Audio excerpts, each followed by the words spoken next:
Hello and WhatsApp guys, start करते हैं आज का वीडियो। स्वागत है आप सभी का बुल्स एंड मार्केट के इस यूट्यूब चैनल पे। तो हाल ही में हिंडरबर्ग की एक नई रिपोर्ट आ चुकी है और जो कि कल मार्केट को बहुत हैम्पर करने वाली है, खासकर अदानी स्टॉक और सारी PSU यानी पब्लिक सेक्टर बैंक्स को तो ज़्यादातर इम्पैक्ट करेगी। क्योंकि इस बार जो केस आया है वो केस अदानी स्टॉक से रिलेटेड ज़्यादा नहीं है, बट मेजरली जो केस सामने आया है वो है आपका सेबी से रिलेटेड। अब जब आपकी जो इंस्पेक्शन अथॉरिटी है सेबी, वही आपको दिक्कत देखने को मिल रहा है देन रेदर देन पूरे मार्केट में एक बवाल आ सकता है। सो अपन इसी के ऊपर आज बात करेंगे। सबसे पहले हिंडरबर्ग की रिसर्च को एनालाइज करेंगे और आगे समझने की कोशिश करेंगे कि इसका क्या इम्पैक्ट पड़ने वाला है। तो एक शॉर्ट समरी होने वाली है पूरी रिपोर्ट की और बाद में एनालिसिस अपन देखेंगे विथ चार्ट। चलो, अदानी के स्टॉक के साथ तो एक देखना बनता है। अब ध्यान से देखो, तो डाटा को वहीं से स्टार्ट करते हैं। तो जो चेयरपर्सन के ऊपर एलिगेशन लगाए गए हैं, जैसे मधावी के ऊपर जो एलिगेशन लगाए गए हैं, उन सारी के ऊपर ये पूरी की पूरी रिपोर्ट उल्ट देखिए घूमती है।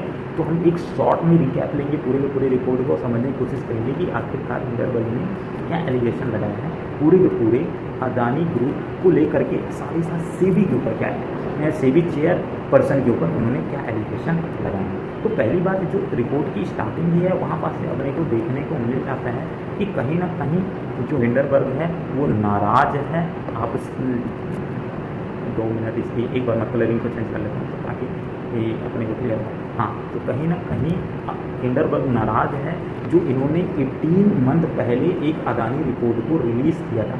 सेबी ने उसके ऊपर कोई भी इंटरेस्ट नहीं दिखाया, इसी से इन्हें दिक्कत लग रही है। साथ ही साथ एक बहुत सारी और डाटा की बताते हैं कि इन्होंने बहुत सारा डाटा दिया था, साथ ही साथ 40 इंडिपेंडेंट मीडिया ने इसको कवर किया था, फिर भी सेबी ने कोई भी स्टेप्स नहीं लिया, कोई भी पब्लिक एक्शन नहीं लिया ऐसी एंटिटीज़ के खिलाफ। ऐसी ये बात करते हैं। साथ ही साथ ये सुप्रीम कोर्ट की भी मेंशन करते हैं कि सुप्रीम कोर्ट ने भी कहा था कि इसके ऊपर कोई भी लीगल एक्शन नहीं लिया गया, ढंग से एक वॉल को हिट कर दिया, यानी कोई निष्कर्ष सेबी ने सुप्रीम कोर्ट को ला करके नहीं दिया। इस बात के ऊपर भी ये फोकस करते हैं। तो पहला जो एलिगेशन है वहीं से अपन स्टार्ट करते हैं। पहला एलिगेशन तो यही हो गया कि सेबी ने इस रिपोर्ट को ढंग से पब्लिश नहीं किया, कोई लीगल एक्शन नहीं लिया, और ऐसे जो कॉम्प्लेक्स ऑफशोर फंड होते हैं वो स्टॉक मैनिपुलेशन इसी प्रकार से करते हैं, बट इसका कोई भी एक तरीके से निष्कर्ष नहीं निकला इनकी पूरी मेहनत का।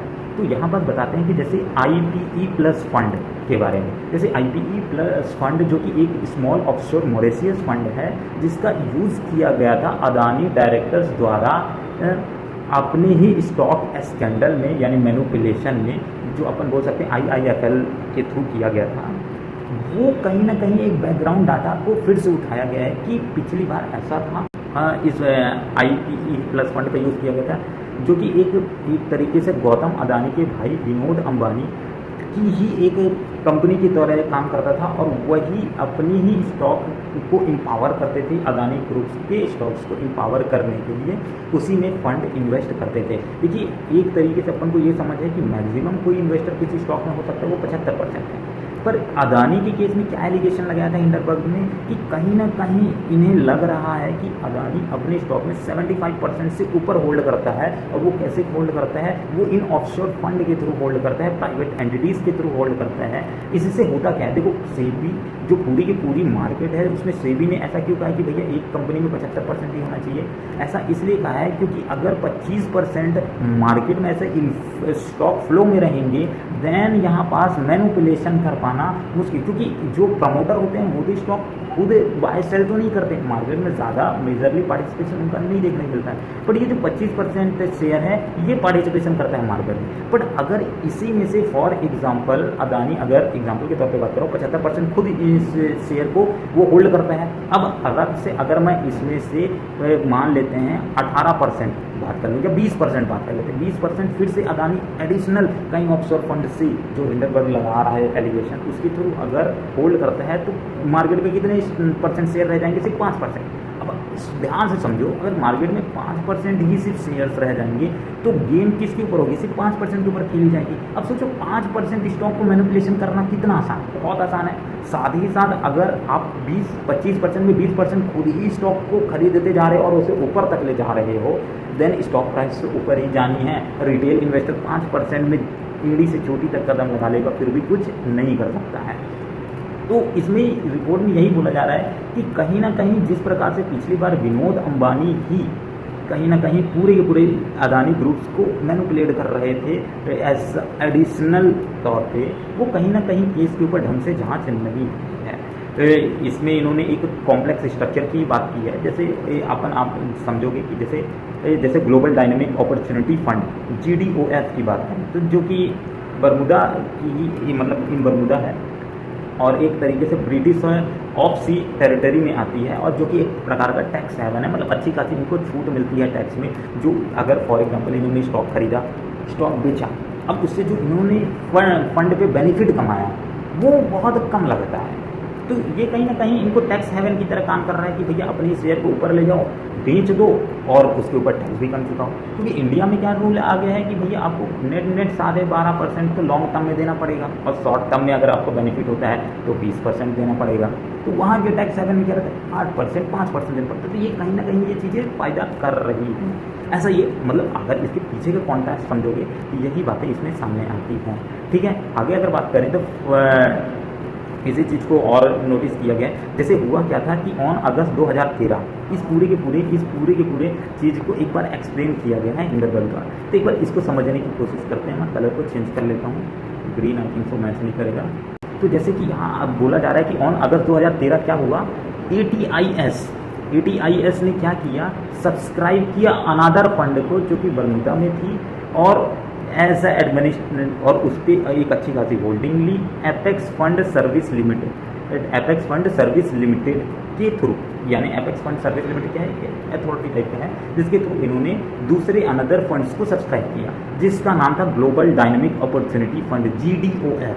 अब GDOF का यूज़ किया गया एज ए इन्वेस्टमेंट के तौर पे ATIL का मनी का, मतलब आज देखो ATIL ने क्या कर दिया, अपने मनी को GDOF में पार्क कर दिया। अब GDOF क्या कर रहा है, जो कि एक मॉरिशियस रजिस्टर्ड फंड है, वो क्या कर रहा है, इसे IPE प्लस फंड में ट्रांसफर कर रहा है। ठीक है, अब IPE प्लस फंड क्या कर रहा है, इसी को ये इंडियन स्टॉक मार्केट में एज इन्वेस्टमेंट के तौर पे यूज़ कर रहा है और इक्विटी में ट्रेड कर रहा है। ध्यान से देख रहे हो कितना ज़्यादा घुमाया गया है। ATS ने सब्सक्राइब किया आपके GDOF को और GDOF ने अपने पैसे को यूज़ किया IPE प्लस फंड का की तरह, मतलब उस कंपनी के थ्रू, और उसे इन्वेस्ट किया इंडिया में। तो ये पूरी चैन को आप देखोगे तो आसानी से पकड़ा नहीं जा सकता। अगर आप कोई व्यक्ति देखेगा कि जो फॉर एग्जांपल अगर एक एग्जांपल ले लिए, एक स्टॉक है X, उसमें अगर वो इन्वेस्टमेंट के तौर पे देखेगा तो उसे क्या दिखेगा, उसे दिखेगा कि जो X है उसमें इन्वेस्ट कर रखा है IPE प्लस फंड में, IPE प्लस फंड ने इसमें इन्वेस्ट कर रखा है। तो अगर IPE प्लस फंड ने इसमें इन्वेस्ट कर रखा है तो क्या इसमें उससे ATIL दिखेगा? मैं बोलूँगा भाई नहीं दिखेगा। अगर उसमें ATIL नहीं दिख रहा है उस बंदे को तो कैसे इसके बारे में समझ पाएगा? अगर फॉर एग्जांपल वो थोड़ा रिसर्च करता भी है तो वो कहाँ तक पहुँच पाएगा, वो और पीछे थोड़ा सा पहुँच पाएगा, GDOF तक पहुँच पाएगा, और इससे ज़्यादा बहुत मुश्किल रहता है क्योंकि इतना ज़्यादा चीज़ें फ्लेक्सिबल रिलेटेड में लोगों तक नहीं रहती हैं। इस बात को भी समझना ज़रूरी है। इसी के से रिलेटेड एक लंदन कोर्ट में क्लेम भी किया गया था, उसकी बात कभी और करेंगे, आप इस डाटा को पढ़ सकते हो। बाकी आगे की बात करें तो यहाँ पास जो उन्हीं को डॉक्यूमेंट करते हुए ये डाटा ये बताता है कि जो चेयरपर्सन के तौर पे सेबी पे काम करते हैं और उनके हस्बैंड जो हैं उनका अच्छा खासा स्टेक है इस ऑफशोर फंड में जो कि अदानी मनी स्कैंडल में शामिल है। तो आप ध्यान से देखो, उनकी एलिगेशन क्या लगाया गया है कि जो मेधावी हैं उनके जो हस्बैंड हैं उनकी एक अच्छी खासी पोजीशनिंग अपने को देखने को मिल जाती है। किसमें अच्छी खासी पोजीशनिंग अपने को देखने को मिल जाती है? अदानी की जो स्कैंडल हुआ था उन स्टॉक्स में। तो ये कहीं ना कहीं आपको ये लगेगा कि अगर वाइफ एज ए चेयरपर्सन के तौर पे काम कर रही है और एक ही परिवार का पैसा है, तो वो क्यों चाहेगा कि भाई उनका पैसा बर्बाद हो, उसी के हस्बैंड का पैसा बर्बाद हो। अगर अदानी एक्सपोज होता है कहीं ना कहीं, देन उनके हस्बैंड के ऊपर भी एलिगेशन आएंगे। तो ये कहीं ना कहीं एक प्रकार से अपन बोल सकते हैं कि हिंडनबर्ग बताना चाहता है। बाकी आगे इसी चीज़ को उन्होंने डॉक्यूमेंट को रिलीज़ करते हुए कुछ अदानी, जो गौतम अदानी चेयरपर्सन से मिले तो उस बात को ये सोर्स करता है, तो ये तो एक जनरल मीटिंग की तरह ही हुआ था। उसके अलावा अगर मेधावी की बात करें तो उनके हस्बैंड जो हैं देवल, वो एक प्रकार से क्या हैं, मतलब इन्होंने और इनके हस्बैंड ने क्या किया था, एक प्रकार से इसको थोड़ा सा समझते हैं तो ये डाटा को बहुत ज़्यादा क्लियर हो जाएगा। ठीक है, तो इन्होंने क्या किया, मेधावी ने और इनके हस्बैंड ने IPEL प्लस फंड में इन्वेस्टमेंट किया, IPE प्लस फंड में इन्वेस्टमेंट किया। और कितना इन्वेस्टमेंट में पैसा इन्होंने पार किया, $10 मिलियन में, और आज के रेट में अगर बोलोगे तो करीब 83 करोड़ रुपए होते हैं। इतने पैसे इन्होंने इसमें इन्वेस्ट किया और इसमें बताया क्या गया कि ये जो पैसे इन्वेस्ट कर रहे हैं ना, ये इनकी सैलरी है, ये सैलरी जो ये अर्न करते हैं वही वो पैसा, ये $10 मिलियन इन्होंने इसमें पार्क किया है। तब उस समय जो मेधावी थी वो as a whole time member के तौर पे काम करती थी। कहाँ होल टाइम मेंबर पे काम करती थी, सेबी में। बाद में इन्हें प्रमोट कर दिया गया जब एज अ चेयरपर्सन के तौर पे। तब उस समय, ये मार्च 2022 प्रेजेंट तक की बात की जा रही है, ठीक है, उससे पहले ये 2017 से 2021 तक कैसे काम करती थी, as a whole time member के तौर पे काम करती थी। पर जब इनका प्रमोशन हुआ एज अ चेयरपर्सन के तौर पे, तब इन्होंने क्या किया, अपने जो स्टेक्स थे उसको अपने पति के नाम पे कर दिया। यही चीज़ यहाँ पास से बताई गई है और इन्होंने ये सारी जो डाटा है वो अपने पर्सनल, एक तरीके से बोल सकते हैं, ईमेल से ही सेंड किया है। तो ये चीज़ बात समझ आई। अब आगे इसी बात को थोड़ा सा डिवोट करते हुए बार बार अपने को, ये देखो यहाँ पास पे अपने को देखें 100% इन्होंने अपने हस्बैंड को ही इसका मालिक बना दिया है। ग्लोबल डायनेमिक अपॉर्चुनिटी फंड में जो उनके स्टेक्स थे उसका 100%। तो ये बातें अपने को कहीं ना कहीं सामने आती है। अब यहाँ पर इन्होंने सुप्रीम कोर्ट के लिए एक डाटा को उठाया है। क्या है सुप्रीम कोर्ट की डाटा उस चीज़ के ऊपर कि आपने को जो सेबी ने कहीं ना कहीं अटैम्प्ट तो किया है भाई चीज़ों को समझने का, पता करने का, बट जो सुप्रीम कोर्ट है वो बोलती है कि ये एक वॉल को हिट करने जैसा है। वॉल को हिट करने जैसा है बोलेंगे तो कैसा, मतलब कि इसका कोई निष्कर्ष नहीं निकला। फॉर एग्जाम्पल, मैं जा रहा हूँ कोई चीज़ पता करने और मैं जाते जाते गेट बंद है तो मैं वापस टकरा के उससे वापस आ गया, तो ये कहीं ना कहीं कोई निष्कर्ष टाइप का सुप्रीम कोर्ट को नहीं मिला इस पूरे केस में।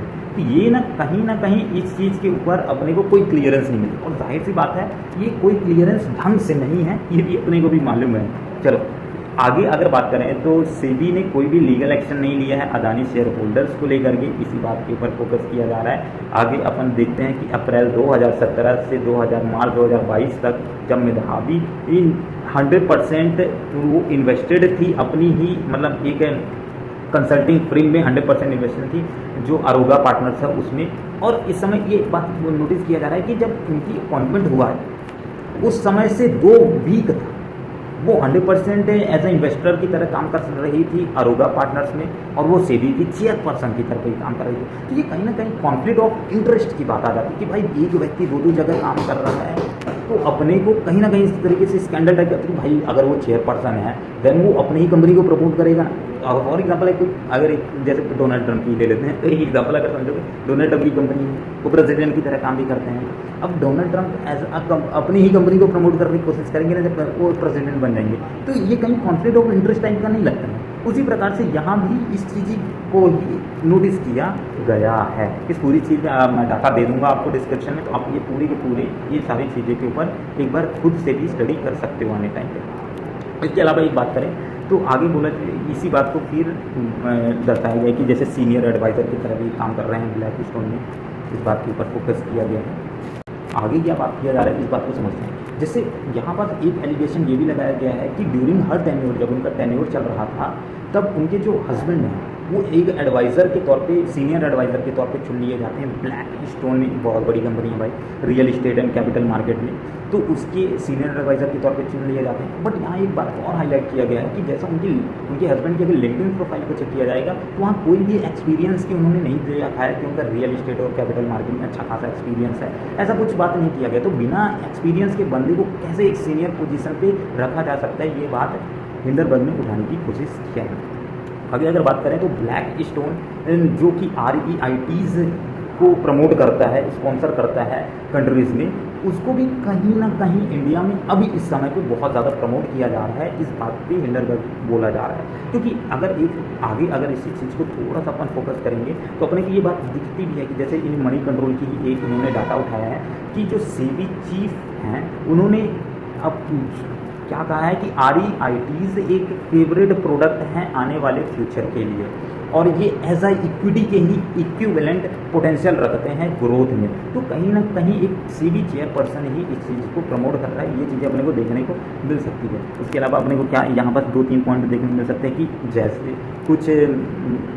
जैसे ये अप्रूवल मिला था कि उनके हस्बैंड को ब्लैक स्टोन का एक प्रकार से सीनियर एडवाइज़र चुना गया। उसके बाद इंडिया में REITs रेगुलेशन में बहुत सारे चेंजेस लाए गए। जैसे आप देख सकते हो कि 7 कंसल्टेशन पेपर लाया गया REITs को लेकर के कि क्या कंसल्टेशन की गई कि क्या क्या चेंजेस किया जा सकता है। 3 कंसोलिडेटेड अपडेट्स लाए गए सर्कुलर को लेकर के। उसके बाद रेगुलेटरी फ्रेमवर्क्स लाए गए micro, small and medium REITs को लेकर के। तो ये चीज़ें अपने को थोड़ा देखने को मिलती है। आगे वही रिपोर्ट फिर से है कि मनी कंट्रोल की वही रिपोर्ट को फिर से इन्होंने हाईलाइट किया, मतलब मनी क्या आ गया था वही चीज़ें हैं। अब यहाँ पास आप एक चीज़ और एक फोकस करते हैं, जैसे यहाँ माधवी की जो बात की गई है वो 99% स्टेक की बात की गई है एक इंडियन कंसल्टिंग बिजनेस अरोगा एडवाइजरी में। अब जो कि उनके जो होल टाइम डायरेक्टर है उनके हस्बैंड हैं, अब इनके ये इस कंपनी ने कितना प्रॉफिट रिपोर्ट किया है उस प्रॉफिट के ऊपर कहीं ना कहीं एक तरीके से शक पैदा होता है कि अगर एक कंसल्टिंग एडवाइजरी कंपनी है वो कितना प्रॉफिट जनरेट करती है, $261,000, जो कि बहुत बड़ा वैल्यू है। एक तरीके से 4.4 टर्म्स है उनकी, जो एक तरीके से मतलब जो डिक्लेयर्ड उनकी सैलरी है सेवी में उससे 4 गुना ज़्यादा है। तो ये कहीं ना कहीं एक क्वेश्चन मार्क पैदा कर रही है। बाकी कंक्लूजन और कॉन्फ्लिक्ट तो होती रहेंगी। कुछ चार्ट के ऊपर बात कर लेते हैं, फिर इस चीज़ को अपन खत्म करते हैं।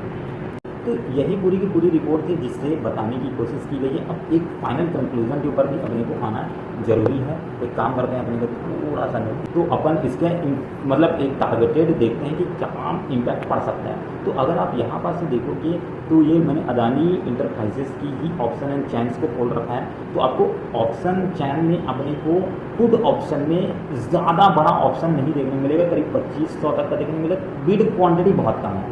तो यहाँ पर से अपने को एक बहुत मेजर से स्ट्राइक लगता है कि यार कहीं ना कहीं कुछ लोगों को मालूम था, इसलिए 2500 के ऊपर उन्होंने टारगेट रखा है, वो भी पुट पे कि भाई स्टॉक गिरेगा तो फायदा होगा। बट इससे ज़्यादा जो चौंकाने वाली रिपोर्ट है वो ये है कि आपको यहाँ पास Adani ports and special economic zones की इस ऑप्शन एंड चैन्स को देखना चाहिए, जहाँ पास आपको राइटिंग में मिल जाएगा 1200 रुपये। अभी स्टॉक की प्राइस कितनी चल रही है भाई? 1500 के पास चल रही होगी, अपन एज्यूम कर लेते हैं। और कितना रखा गया है? 1200। तो कहीं ना कहीं यहाँ पास अपने को एक 68% मतलब बोल सकते हैं इतने परसेंट, मतलब एक तरीके से अगर ओवरऑल बोला जाए तो 50 to 60% का एक राइटिंग देखने को मिल जाता है कि इतना बड़ा फॉल आ सकता है। और यहाँ पर देखो बिड क्वांटिटी भी अच्छी खासी 6000 रखी गई है, 1280 रुपये के ऊपर रखी गई है, ठीक है। 1320 के ऊपर 800 क्वांटिटी रखी गई है। तो आप इस पूरे प्राइस रेंज पे अगर देखोगे तो 1300 से लेकर के एक अच्छा खासा यहाँ क्वांटिटी रखी गई है। कहीं ना कहीं ये चीज़ें बहुत पहले से प्लान की जा रही है, इस चीज़ को हाईलाइट करने की कोशिश की गई है। अपन कुछ चार्ट एंड पैटर्न्स की बात कर लेते हैं तो अपने को थोड़ा सा ज़्यादा क्लियर हो जाएगा इन सारी डाटा से रिलेटेड। जैसे अपने पास अदानी इंटरप्राइजेस लिमिटेड की ही बात करते हैं तो अपने को क्या देखने को मिल जाएगा अपने पास। तो अभी शेयर प्राइस कहाँ थोड़ा सा अपने ओके जी कहीं ना कहीं ओके हाँ, तो अपने को कहीं ना कहीं इसकी प्राइसिंग को अगर आप देखोगे तो अदानी इंटरप्राइजेस आपकी इस रेंज में झूल रहे हैं, है ना। तो हम इसको चूज़ कर लेते हैं, इस रेंज में झूल रहे हैं। और आने वाले टाइम पे कितने तक फॉल हो सकता है, उनकी जो बीड लगाई गई है, अभी तो कम ही बीड लगाई गई है। अगर कंप्यूटर नहीं रखो ना, आईपैड में आज करना पड़ रहा है, तो ये कहीं ना कहीं आप देखोगे कितना लगाया गया है आपका 2726 के ऊपर लगाया गया, 2500 तक के ऊपर तो बीड लगाई हुई है, ज़्यादा बीड नहीं देखने मिलता है। बट अपने को जहाँ मेन बीड देखने को मिलता है उस बात पर एक बार फोकस करते हैं। तो इस बार को एक बार समझने की कोशिश करते हैं कि यहाँ पास अपने को क्या देखने में। देखो अभी स्टॉक प्राइस आपकी कितने पे ट्रेड हो रही है, 1530 के ऊपर ट्रेड हो रही है। आने वाले टाइम पे ये कितना बड़ा फॉल आ सकता है, आने वाले टाइम पे अगर इसकी फॉल की बात करोगे तो आपको ये इतना बड़ा फॉल देखने को मिल सकता है, क्योंकि यहाँ पास आपको एक अच्छी खासी सपोर्ट देखने को मिल रही है। तो ये सपोर्ट तक पहला टारगेट मेरे अकॉर्डिंग हो सकता है, मतलब अपन ये एक एनालिसिस के अकॉर्डिंग बता रहे हैं, इससे ज़्यादा बड़ा भी फॉल आ सकता है। आप कहीं ना देखोगे कि बिड प्राइस जो 1550 के ऊपर रखी गई है वो कहीं ना कहीं सेटिस्फाइड होती है, ठीक है। और इस समय पे जो स्टॉक ओवर वैल्यूड हो चुके हैं, ये चीज़ें भी अपने को कहीं ना कहीं देखने को मिलती हैं। अपन अगर इसको एक काम करते हैं, अगर इसे वीकली कर लिया जाए तो इस बात को थोड़ा सा ज़्यादा क्लियर देखने को मिल सकता है कि देखो ऑल टाइम हाई पे अदानी पोर्ट्स की प्राइसेस चल रही हैं, तो ये कहीं ना कहीं हैम्पर करेंगे ओवरऑल। PSUs हैम्पर हो सकता है, पब्लिक सेक्टर बैंक्स को होंगे ही ज़्यादातर।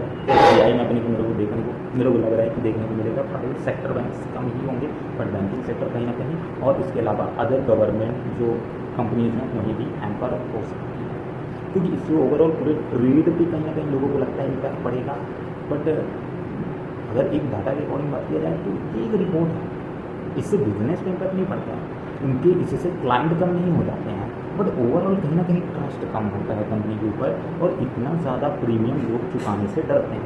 तो ये कहीं ना कहीं अपने को देखने को मिल सकता है। बस इतना ही करते हैं, फिर आगे की बात आगे करते हैं। धन्यवाद।